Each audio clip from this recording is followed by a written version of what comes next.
예, 다시 돌아왔습니다. 부동산 자산관리론 11주차 두 번째 시간입니다. 이번 시간에는 부동산 정책의 경제적 효과에 대해서 살펴보겠습니다. 그래서 여러 가지 다양한 부동산 정책이 있는데요. 그 중에 재산세와 양도소득세 부과, 토지이용 규제, 분양가 규제 네 가지 어, 정책의 경제 효과를 살펴보도록 하겠습니다. 첫 번째는 이제 재산세 부과 또는 재산세 세율을 높인다든지 하는 형태로 이제 재산세를 강화하는 경우에 이제 경제 효과에 대해서 살펴보도록 하겠습니다. 그래서 재산세가 부과되지 않다가 재산세가 부과되는 경우를 가지고 설명을 하는 게 이제 좀 더 편하기 때문에 그냥 재산세 부과의 경제 효과라고 이해하시면 좋을 듯 싶고요. 재산세가 강화되는 경우에도 마찬가지 효과가 나타납니다. 재산세는 부동산 보유에 대해서 부과하는 조세를 의미합니다. 그래서 주택에 대해서 부과하고요. 그다음에 토지에 대해서도 부과를 합니다. 근데 주택에 대한 재산세를 부과하는 경우 또는 주택에 대한 재산세를 강화하는 경우 가지고 설명을 드리도록 하겠습니다. 이렇게 주택에 대한 재산세를 부과한다라고 하면 소유자가 거주하는 자가주택과 그리고 임대소득을 얻기 위한 임대주택이냐에 따라 가지고 그 효과가 조금 다르게 나타납니다. 그래서 먼저 이제 자가주택의 경우 같으면은 재산세 부과는 그 주택 소유자가 주거 서비스를 소비하는 데 소요되는 사용자 비용을 증가시킵니다. 사용자 비용 유저스 코스트는 주택의 소유자가 주거 서비스를 획득하기 위해 주택을 소유하는 데 소요되는 비용을 의미하고요. 금융비용, 그리고 조세비용, 유지관리비용에서 예상 자본이득을 차감한 금액이다라고 생각해 볼 수 있습니다. 금융비용은 이제 주택 대출 상환액, 그리고 이제 주택 구입에 투입한 자기 부담금의 기회 비용의 합이다라고 이제 생각을 해볼 수 있습니다. 조세 비용은 주택을 취득하고 보유하는데 관련된 조세가 있고요. 그 관련된 조세에 덧붙여서 부과되는 부가세도 있습니다. 그래서 그들을 합이 이제 조세 비용입니다. 유지 관리 비용은 수선을 한다든지 또는 가만히 놔두면 이제 건물 주택의 경우에는 감가상각이 이루어지겠죠. 그다음에 화재 보험이라든지 하는 보험료를 또 지급을 할 텐데요. 이런 그 주택 유지 및 관리에 소요되는 비용입니다. 예상 자본이득은 이제 양도 가격, 그러니까 나중에 이제 매각을 할 때 매각 가격하고 그리고 이제 취득 가격, 그러니까 매입할 때의 가격이겠죠. 이 차액에서 양도소득세를 이제 차감한 금액, 그게 이제 예상 자본이득이다라고 생각해 볼 수 있습니다. 이렇게 사용자 비용은 금융비용, 조세비용, 유지관리비용의 합해서 예상 자본이득을 차감한 금액이다라고 생각해 볼 수 있는데요. 자가주택에 대해서 재산세를 부과하지 않다가 부과한다든지 또는 재산세를 좀 더 강화한다든지 하면 사용자 비용이 증가가 됩니다. 사용자 비용이 증가가 되면 자가주택을 필요로 하는 그 크기가 좀 작아지겠죠. 그래서 자가주택 대신에 임대주택, 그러니까 임대를 얻어가지고 생활을 할 수도 있을 테고요. 그래서 자가주택 수요가 이제 줄어들게 됩니다. 감소됩니다. 그래서 104쪽의 윗 그림을 보시면은 수요 곡선이 이제 D에서 DT라고 하는 곡선으로 왼쪽으로 이동을 하죠. 그래서 주택 수요가 자가주택 수요가 감소한다라고 생각해 볼 수 있습니다. 그래서 애초에 수요 곡선 D와 그리고 공급 곡선 S가 만나는 점, 이 점이 애초의 균형점, 즉 재산세 부과 이전의 균형점이고요. 그때 가격은 P0 그리고 거래량은 Q0였습니다. 근데 이제 재산세를 부과하고 난 다음에는 자가주택 수요가 감소를 하고요. DT로 감소를 하고 그러다 보면은 과세 후 재산세 부과 후 수요 곡선 DT와 공급 곡선 S가 만나는 이 T점이 이제 과세 후에 새로운 균형점이 돼 버립니다. 그래서 과세 후에 균형 가격은 PT가 되고요. 과세 후에 균형 거래량은 QT가 됩니다. 그래서 결과적으로 보면은 자가주택에 대한 재산세 부과는 사용자 비용을 증가시키고 그래서 자가주택 수요를 감소시킨다. 결과로 그 결과 주택 매매 시장에서 가격은 P0에서 PT로 하락하고 거래량은 Q0에서 QT로 감소하는, 그래서 가격은 하락하고 거래량은 감소하는 이런 효과를 가져온다라고 생각해 볼 수 있습니다. 이제 두 번째로 이제 임대주택의 경우인데요. 임대주택의 경우에는 재산세가 부과가 되면 주택 소유자의 입장에서는 순임대소득이 감소하겠죠. 그러다 보면 아무래도 건물의 유지 그리고 이제 보수에 좀 투자를 안 하게 될 겁니다. 그리고 주택을 매입해 가지고 임대를 해주려고 하는 그 크기도 적어질 수밖에 없겠죠. 그래서 뭐 투자하는 거 대신에 뭐 자가주택을 자가주택으로 전환해서, 지금 임대주택인데 임대를 내주고 있었는데 자가주택으로 전환해서 매각을 한다든지 뭐 이런 식으로 이제 좀 행동을 하게 됩니다. 그러다 보면 임대주택의 공급이 아무래도 이제 감소를 하겠죠.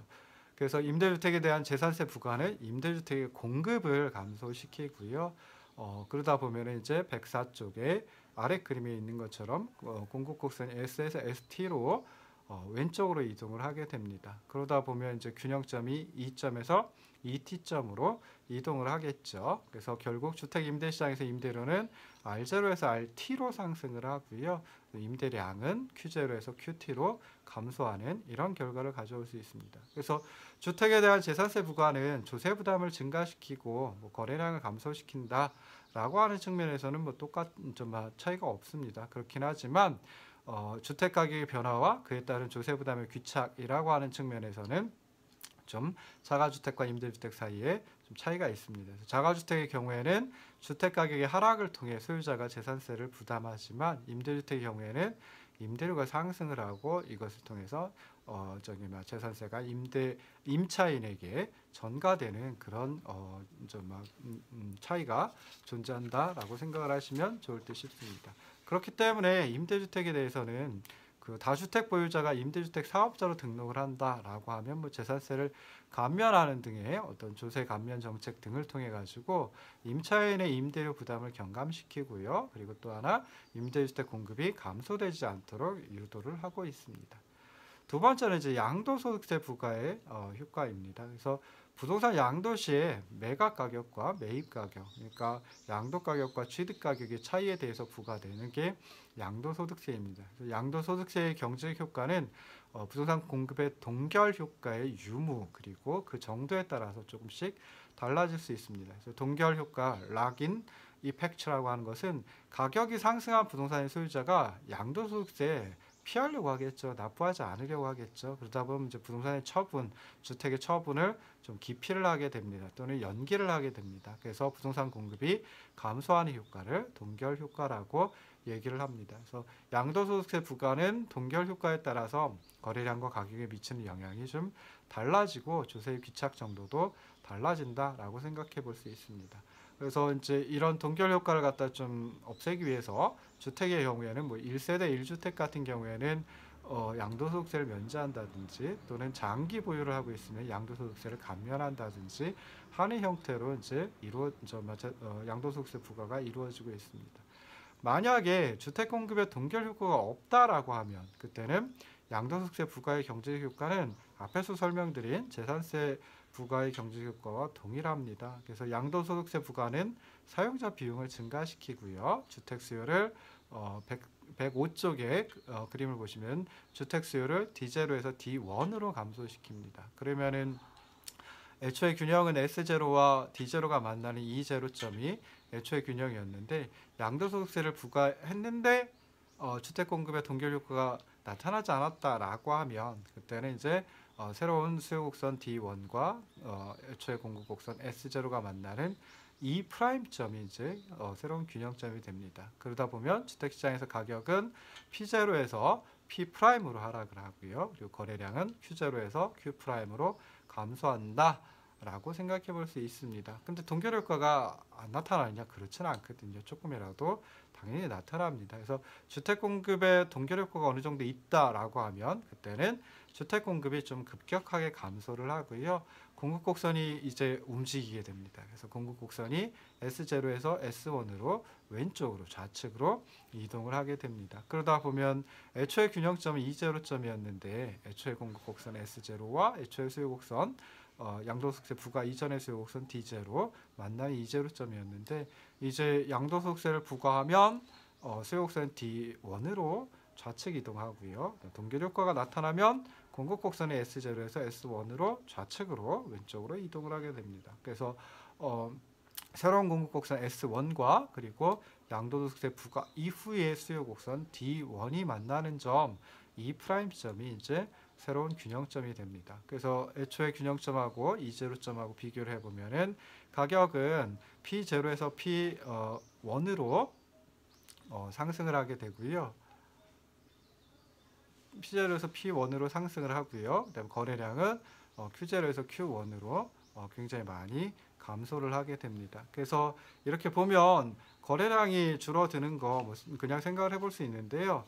수요 감소에 따른 가격 하락의 효과는 동결 효과로 인해서 이제 상쇄가 됩니다. 그래서 가격이 동결 효과가 없으면 가격이 하락을 해야 되는데 실제로 이제 동결 효과가 나타나기 때문에 주택 가격은 하락을 할 수도 있지만 오히려 이제 P0에서 그림에서 보면 P0에서 P1으로 오히려 상승하는 그런 현상을 초래할 수도 있다라고 하는 점 생각을 하시면 좋을 듯 싶습니다. 양도소득세를 부과할 때는 그러니까 동결 효과로 인한 주택 공급의 감소 이걸 갖다 이제 생각을 해봐야 되는데요. 그 동결 효과로 인한 주택 공급의 감소가 주택 수요 감소의 효과를 상쇄를 하게 됩니다. 그러니까 가격이 하락돼야 되는데 그게 아니라 오히려 이제 가격 하락하는 폭을 줄여준다든지 아니면 가격을 상승시킨다든지 하게 되죠. 그래서 이런 그 영향은 해당 시장 지역의 경제 상황, 또 인구, 그리고 부동산 경기 뭐 이런 것들에 따라서 좀 다르게 나타납니다. 그렇지만 그래도 기억을 하셔야 될 거 어떤 걸 기억하셔야 되냐? 투기 억제 또는 뭐 주택 가격 안정을 위한 게 이제 양도소득세의 목적입니다. 주된 목적입니다. 그래서 양도소득세는 이제 이런 목적으로 강화를 할 수 있는데요. 그렇게 강화하면 오히려 주택 가격을 안정시킬 수 있느냐? 그렇지 않고 주택 가격을 상승시키는 그런 경우도 나타날 수 있다라고 하는 걸 생각해 보시면 좋을 듯 싶습니다. 그리고 또 생각해 볼 수 있는 게 양도소득세를 강화시키면은 저소득층의 주거 비용이 이제 증가를 하게 됩니다. 그리고 중고소득층 같으면은 이제 납세를 좀 피하기 위해서 또는 연기하기 위해서 매각을 하지 않고 하다 보면은 이제 소득 분배까지도 악화되는 그런 결과를 가져올 수 있습니다. 그리고 세 번째로 또 생각해 볼 수 있는 것은 이제 그 주택 매각을 갖다 연기하는 거죠. 주택 양도를 연기하는 거죠. 그러면 이제 주거 이동이 줄어들게 되고요. 그 다음에 주거 이동이 줄어든다라고 하면 주거 이동이 쉬울 때는 이 지역이 아니라 다른 지역에 가서도 이제 고용을 유지할 수가 있는데요. 그러니까 새로운 그 어떤 취업 기회를 찾을 수도 있고 그러는데 이렇게 이제 양도소득세를 부과해가지고 동결 효과가 나타난다라고 하면은 그때는 이제 다른 지역으로 이주하지 않으려고 하는 그런 상황이 되겠죠. 그러다 보면 이제 고용에 어떤 제한이 있을 수 있다. 그러다 보면 생산 요소, 노동이라고 하는 생산 요소의 어떤 효율적 배분을 저해할 가능성도 있다라고 하는 걸 좀 생각해 보시면 좋을 듯 싶습니다. 자, 세 번째로 이제 살펴볼 게 토지이용 규제 효과입니다. 그래서 가장 보편적인 토지이용 규제 정책 수단은 이제 용도지역 지구제입니다. 그래서 우리나라 같으면 이제 용도지역, 그다음에 용도지구, 용도구역이라고 하는 세 가지가 있는데 그래도 좀 더 보편적이고 전 국토에 걸쳐서 이루어지고 있는 것은 이제 용도지역입니다. 그래서 용도지역은 토지의 이용, 그리고 건축물의 용도, 건폐율, 용적률, 높이 등을 제한해 가지고 토지를 경제적 그리고 효율적으로 이용하고 공공의 이익을 증진하기 위해서 지정한 지역을 용도지역이라고 얘기를 합니다. 뭐 여러 가지 있겠지만은 결국은 이제 건축물의 용도, 건폐율, 용적률, 높이 등을 제한해서 토지를 좀 더 효율적으로 이용하려고 한다라고 생각하시면 좋을 듯 싶습니다. 그래서 이런 토지 이용 규제 효과를 살펴보기 위해서 뭐 여러 가지 그 어떤 설명이 있을 수 있습니다. 근데 여기서는 이제 그 주거용하고 농업용으로 두 가지로 나누어 가지고 살펴보려고 합니다. 그래서 토지의 용도가 주거용, 어번, U라고 이제 약칭을 했고요. 농업용, agricultural A라고 약칭을 했습니다. 그래서 이 두 가지로 이용되고 있다라고 가정을 합시다. 자, 그러면 이제 각 용도의 어떤 토지 수요 곡선이라고 하는 것, 즉 주거용 토지 수요 곡선 그리고 농업용 토지 수요 곡선을 갖다 이제 찾아볼 수 있는데요. 이 토지의 수요 곡선은 그 일반적인 재화의 수요 곡선하고는 좀 다르게 찾아볼 수 있습니다. 그래서 흔히 이제 토지 수요 곡선은 그 토지 이용자의 어떤 이윤 극대화 행위에서 도출을 해낼 수 있고요. 보통은 이제 우하향하는 한계 생산물 가치 곡선으로 찾아볼 수 있습니다. 이걸 다 설명드리면 좀 힘드니까요. 그냥 일반적인 그 수요 곡선하고 동일한 우하향하는 곡선이다. 그래서 주거용 토지 수요 곡선도 우하향하고 그다음에 농업용 토지 수요 곡선도 우하향한다라고 생각을 하시면 좋을 듯 싶습니다. 그래서 좀 수요 곡선은 이제 가격과 어떤 그 이용량 여기서는 근데 여기서 이제 가격 변수가 이제 임대료입니다. 그래서 임대료에 따라서 얼마나 이제 주거용으로 이용을 할까? 그게 이제 주거용 수용곡선이고요. 농업용 수용곡선은 농업용 토지의 임대료에 따라서 얼마만큼 농업용 토지로 이용을 할까를 나타내 주는 게 농업용 수용곡선이라고 생각을 해볼 수 있죠. 그래서 106쪽의 아래 그림에 보시면은 DU와 DA라고 하는 게 있는데요. 자, 지금 우리가 흔히 봤던 그래프하고는 좀 다르죠. 근데 요거는 어떻게 이제 구축을 했냐면은 주거용 토지 서비스 시장의 수요 곡선 하나 찾아내고요. 농업용 토지 시장의 수요 곡선 하나 찾아내고 그 둘이 이제 별도로 있는데 그 둘 중에 이제 농업용 토지 서비스 시장의 그래프를 종축, 임대료축이죠. R축이죠. 세로축입니다. 그놈을 축으로 해가지고 회전 이동을 하고 두 원점, 그러니까 주거용 토지 수요 곡선의 원점 OU와 농업용 토지 수요 곡선의 원점 OA 그 사이의 거리가 정확히 모랑일치하게 토지 총량, 그 경제 또는 그 사회의 지금 부존량, 토지 부존량하고 같도록 이제 조정을 했습니다. 그래서 OU와 OA 그 사이의 거리가 뭐 L 바라고 하면요, 그 L 바가 이제 그 사회의 어떤 그 토지의 부존량 총량이다. 라고 이제 생각을 하시면 좋을 듯 싶습니다. 그래서 주거용 수요곡선은 토지 임대료가 주어질 때, 그러니까 주거용 토지의 임대료가 주어질 때 주거용으로 토지를 투입하는 양을 갖다가 주거용 토지 수요곡선 DU가 의미합니다.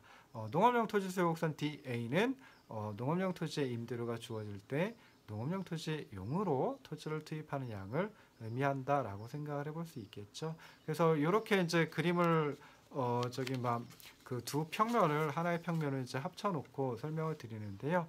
규제가 없다라고 하면 각 원점에서 출발해서 두 수요 곡선이 만나는 점이 있습니다. 그래서 DU라고 하는 주거용 토지 수요 곡선과 DA라고 하는 농업용 토지 수요 곡선 그 두 수요 곡선이 만나는 점, 이 점에서 균형이 이루어집니다. 그래서 거기까지 가면은 이제 정말 주거용이든 농업용이든 똑같은 임대료 R0의 임대료를 지불하게 되고요. 또는 토지 소유자 입장에서는 지불받게 됩니다. 그리고 그때 토지 배분량, 즉 주거용으로는 OU에서 L0까지 그리고 농업용은 OA에서 L0까지 이렇게 배분되면은 더 이상 다른 상태로 움직이려고 하지 않습니다. 그래서 균형 상태이다라고 생각을 해볼 수 있고요. 자, 이 경우 같으면, 그러니까 토지용 규제가 없는 경우 같으면은 주거용이든 농업용이든 수요자들, 즉 주거용으로 이용하려고 하는 사람, 농업용으로 이용하려고 하는 사람 임대해서 그런 그 주거용, 농업용 수요자는 모두 균형 임대로 R0를 지불하고 주거용 토지 수요자들은 OU L0만큼 그리고 농업용 토지 수요자는 OA L0만큼 이제 임대를 해가지고 각 용도로 이용을 하게 됩니다. 근데 이제 그 토지용 규제를 한다라고 하는 경우, 토지용 규제 그냥 토지를 가만히 놔두면은 대부분의 사람들이 이제 주거용으로 이용을 하려고 하겠죠. 지금 뭐 농업이라고 하는 것, 농업에서 이제 생산성이 높지 않고, 그다음에 농업 생산물의 어떤 가격이라든지 이런 것들이 이제 상대적으로 좀 낮기 때문에 농업용 대신에 농업용 외의 것들로 이제 바꾸려고 하려고 할 겁니다. 근데 뭐 식량 안보 요즘에 또 좀 많이 얘기가 되고 있죠. 그리고 뭐 전통 농업을 보존한다 이런 명분으로다가 토지용 규제를 하는 경우가 있습니다. 그래서 여기서는 이제 시장 균형에서 배분되는 토지량이 L0인데요. 그러니까 주거용으로는 OUL0만큼, 농업용으로는 OAL0만큼 이렇게 이제 나뉘어지죠. 그러다 보니까 이제 토지 배분량이 L0이다라고 생각해 볼 수 있는데, 근데 그것보다 더 왼쪽에 있는 L'에서 주거용 및 농업용 토지가 배분되도록 토지이용을 규제하는 경우를 생각해 보도록 하겠습니다. 그러니까 시장에 맡겨놓으면은 주거용으로 OU L0만큼 이용이 되는데, 규제를 통해 가지고 OU L'만큼으로 주거용 토지 이용을 좀 줄이고요, 감소시키고, 그 다음에 시장에 맡겨놓으면은 농업용으로 OA L0만큼 이용이 되는데, 이것도 마찬가지로 규제를 통해 가지고 OA L'만큼으로 좀 증가시킨 경우입니다. 그래서 이렇게 이제 토지이용 규제가 도입이 되었다라고 하면 뭐 당연히 규제 때문에 주거용과 농업용에 각각 주거용은 OUL'만큼 그리고 농업용은 OAL'만큼 토지가 배분이 됩니다. 근데 중요한 건 이제 임대료가 차이가 나게 됩니다. 그래서 임대료가 주거용 같으면 RU1이 돼버리고요. 그다음에 농업용 같으면 RA1이 됩니다. 그러니까 주거용 임대료가 주거용 토지의 임대료가 농업용 토지의 임대료보다 더 높아지는 그런 그 결과를 가져오게 되죠. 그래서 이렇게 농업용 토지를 주거용 토지로 전환한다라고 하면 그러니까 실제로 이제 이렇게 이제 토지용 규제를 했는데 여기서 그냥 농업용 토지 뭐 대신에 주거용 토지를 이용을 한다. 그러니까 거기 L 프라임 L 제로만큼이 원래는 주거용인데 이제 규제를 통해서 농업용으로 전환이 된 거죠. 근데 그걸 다시 주거용 토지로 전환한다라고 하면 좀 토지의 생산성이 높아질 여지가 있습니다. 근데 규제로 인해 가지고 그렇게 하지 못하는 거죠. 그러다 보면은 어떤 사회에서 얻을 수 있는 이익 커지질 않고요. 그 소리는 이제 자원 배분이 토지라는 자원의 배분이 효율적이지 못하다. 그리고 토지라는 자원의 이용이 효율적이지 못하다라고 생각해 볼 수 있습니다. 자, 그리고 이제 또 생각해 볼 수 있는 것은 이제 소유자 입장에서 주거용 토지 소유자 같으면은 규제가 없을 때는 알제로만큼의 임대료를 받았었는데요. 근데 이제 저기 막 규제를 하고 나서도 토지용 규제를 하고 나서도 여전히 주거용 토지로 이용이 되고 있는 토지의 소유자는 예전에 R0에서 이제는 RU1으로다가 임대료가 상승을 합니다. 그러면은 임대료 상승의 어떤 혜택을 얻는다라고 생각을 해볼 수 있죠. 그런데 규제로 인해서 애초에는 주거용으로 임대를 했었는데 규제 때문에 농업용 토지로 임대해야 한다라고 하면 그때는 R0에서 RA1으로 임대료가 하락을 합니다. 그러면 누군가는 이득을 보고 또 누군가는 손해를 보는 어떤 형평의 문제가 여기서 발생을 할 수도 있다라고 생각을 해볼 수 있습니다. 자, 그럼 이제 거꾸로 규제를 완화한다. 이렇게 규제를 하다, 토지용 규제를 하다가 규제를 완화한다. 또는 뭐 규제를 갖다 없앤다라고 하면은 그때는 이제 농업용 토지를 이용하고 있던 걸 주거용 토지로 다시 전환을 할 수가 있는 거죠. 그럼 이제 RA1의 임대료에서 뭐 R0 또는 뭐 그것보다 더 높은 임대료를 획득을 할 수가 있습니다. 그러다 보면 그 이득이 나타나는데요. 이렇게 규제 변경에 의해서 가격이 상승하고 그때 얻는 이득을 보통 이제 개발 이익이라고 얘기를 합니다. 뭐 결국 여기서 중요한 것은 토지 공급에 인위적인 제약이 있다라고 하면, 즉 토지 이용 규제를 한다라고 하면 그때는 거꾸로 이제 토지 이용 규제를 없앤다라고 하면 그때는 개발 이익이 발생한다라고 하는 거고요. 시장에 맡겨놨을 때 균형 배분량 L0만큼 계속 뭐 배분이 이루어지고 있다라고 하면 그때는 개발 이익이 창출될 이유가 없습니다. 그래서 뭐 그런 것을 이제 생각을 해보시면 좋을 듯 싶습니다. 그래서 마지막으로 이제 분양가 규제 효과입니다. 그래서 분양가 규제는 이제 목적이 뭐 주택 가격 상승 억제, 그리고 이제 무주택자의 주거 안정 뭐 이런 것이 목적인데요. 아파트의 분양 가격을 시장 균형 가격보다 낮은 수준에서 통제하는 일종의 최고 가격제 또는 가격 상한제이다. 라고 생각을 하시면 좋을 듯 싶습니다. 그래서 우리나라 이제 1977년서부터 굉장히 오래됐죠. 1977년부터 아파트 분양 가격이 정부가 정한 상한 가격보다 낮아야지만 그 사업 계획을 아파트 개발 계획을 승인하는 방식으로다가 분양가를 통제해 왔습니다. 뭐 중간중간에 이제 자율화 기간, 그러니까 이런 규제를 조금 없앴던 그런 시기도 있긴 있었지만 아직까지도 이 분양가 규제가 계속 살아남아 있습니다. 그래서 분양가 규제 효과를 갖다 분석하기 위한 방법은 뭐 여러 가지가 있을 수 있습니다. 그래서 신규 주택, 신규 아파트의 분양 시장과 기존 아파트 시장 간의 어떤 관계를 고려한 그런 모형도 있을 수 있고요. 설명도 있을 수 있고요. 그다음에 임대주택과 자가주택 시장 간의 관계에 초점을 맞춰서 설명을 할 수도 있고, 또는 고려되는 시간의 길이, 그러니까 단기냐 장기냐 뭐 이런 거에 따라서도 이제 살펴볼 수 있습니다. 근데 여기서는 이제 임덕호 교수님께서 1993년에 소개한 분양가 규제 모형을 소개해 드리도록 하겠습니다. 임덕호 교수님의 1993년 모형은 크게 두 가지 특징을 가지고 있습니다. 그래서 첫 번째 특징은 신규로 건설되는 주택하고 그리고 기존 주택이 동일한 재화다라고 사람들이 여겨서 두 유형의 주택이 하나의 공급 곡선으로 나타나고 하나의 시장에서 동일한 시장에서 거래된다라고 보는 것입니다.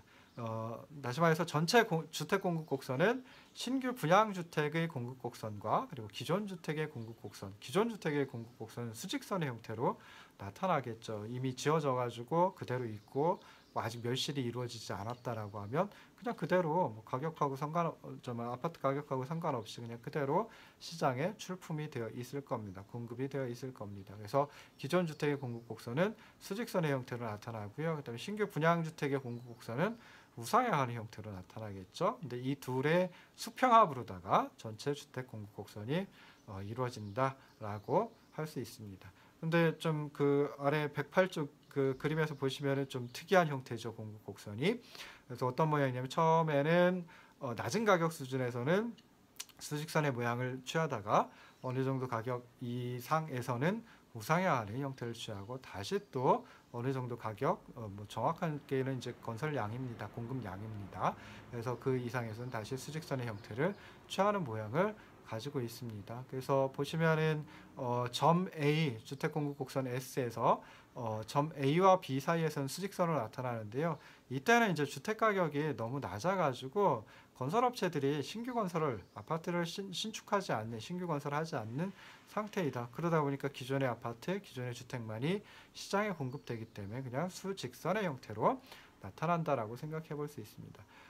가격이 아파트 가격이 점 B의 높이보다 더 높다라고 하면 점 B 이상의 가격에서는 이제 신규 주택 건설이 이루어지죠. 가격이 상승할수록 주택의 공급량이 아파트의 공급량이 증가를 하게 됩니다. 그러다 보니까 이 그 점 B 이상에서는 우상향하는 형태의 공급 곡선이 나타납니다. 근데 가격이 상승한다라고 해가지고 그 아파트 또는 주택 공급량이 무한정 증가할 수 있느냐? 그렇진 못하죠. 생산 요소가 제한이 되어 있습니다. 특히 택지, 아파트, 주택을 지을 수 있는 택지가 한정이 되어 있기 때문에 점 C까지 가면 그 이상의 주택 건설은 즉 주택 공급량은 나타날 수 없다, 불가능하다. 그래서 이를 반영해 가지고 공급 곡선이 다시 완전 비탄력적인 수직선의 모양을 보이게 됩니다.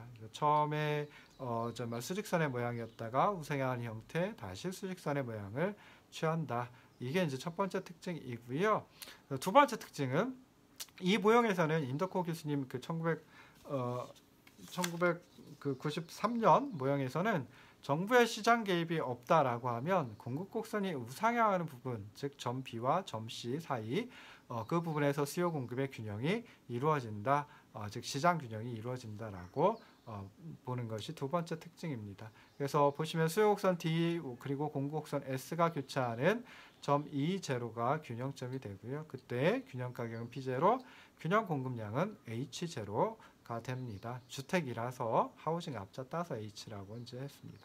자, 이 경우에 이제 분양가 규제를 도입한다라고 하면 분양가 규제는 그 상한 가격제 또는 뭐 최고 가격제이기 때문에 시장 균형 가격보다 더 낮은 수준에서 설정을 해야지만 이 그 분양점만 그 가격 상한제 또는 최고 가격제의 그 실질적인 효과가 나타나게 됩니다. 그래서 균형 가격 P0보다 낮은 P바를 상한 가격으로 설정하고 P바 이하의 가격으로만 주택을 공급하도록 강제하는 게 이제 분양가 규제가 됩니다.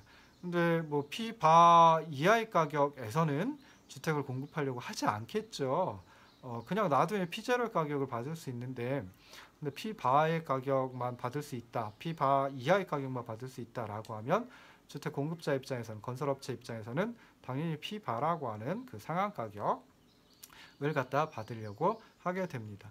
자, 이제 균형가격 P0보다 가격이 낮아졌기 때문에 주택은 H1만큼만 공급이 되고요. 그리고 E1에서 F만큼의 초과 수요가 발생을 합니다. 즉 수요량이 수요량은 F점에 해당하는 그러니까 P바와 F 그 직선의 거리가 되는데요.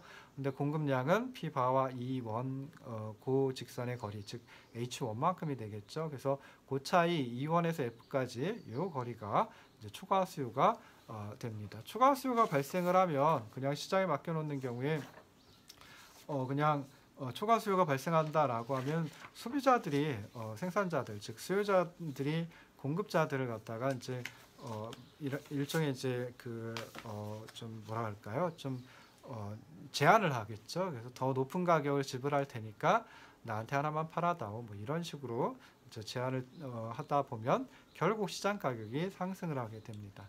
근데 여기서는 상한제이기 때문에 분양가 규제가 있기 때문에 그렇게 이제 하지 못하게 되는 거죠.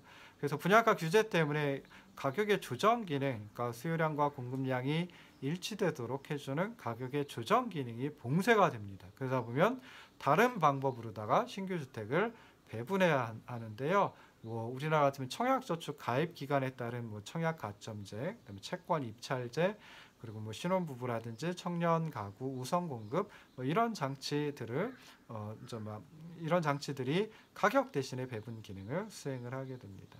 그럼 신규 주택은 분양가 규제 즉 상한 가격 그 수준에서 거래가 이루어지지만 기존 주택은 규제가 적용이 되질 않거든요. 그러다 보면 소비자들 간의 경쟁으로 주택 가격이 상승을 하게 됩니다. 신규 주택하고 기존 주택을 합한 공급량이 108쪽의 그림에서는 H1이 되고요. 그러다 보면 소비자들이 주택 소비에서 얻는 추가적인 편익, 마지막 한 단위에서 얻는 편익, 한계 편익은 결국 뭐가 되냐면은 H1에서 수요 곡선의 높이가 됩니다. 얼마만큼이냐면은 P 프라임, 그러니까 H1과 G점 사이의 그 거리 높이 P 프라임이 됩니다. 그러다 보면 당연히 가격이 P 프라임에 도달할 때까지 소비자들은 주택 가격을 지불할 용의가 있게 되고요. 기존 주택은 뭐 심하면 이 가격까지 도달해가지고 이 가격에서 거래되고, 그다음에 신규 분양 주택의 분양가 가격하고 괴리가 있을 수밖에 없습니다. 나타나게 됩니다.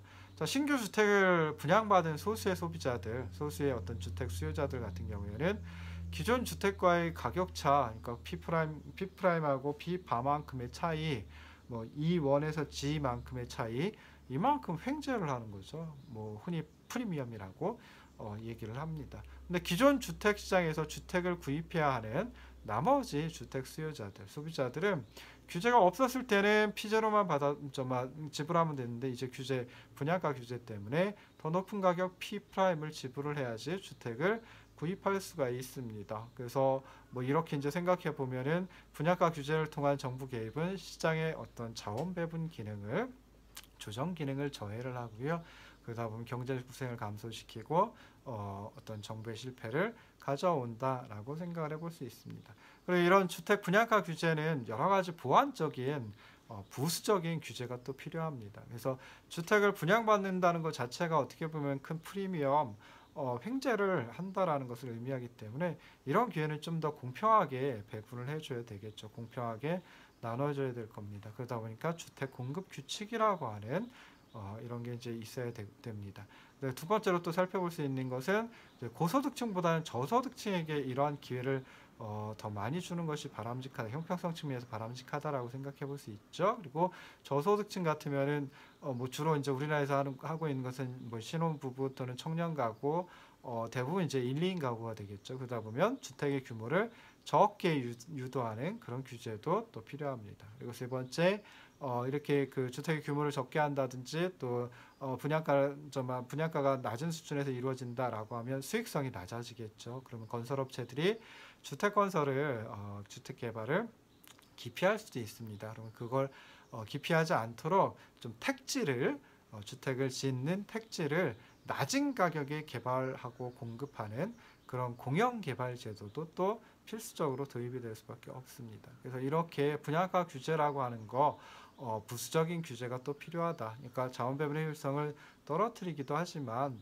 그리고 소득 분배의 형평성도 어떻게 보면 좀 해칠 수도 있지만 그렇지만 또 하나 중요한 그 문제점은 무엇이냐라고 했을 때 보완적인 다양한 규제가 필요하다라고 하는 것까지 생각을 해보시면 좋을 듯 싶습니다.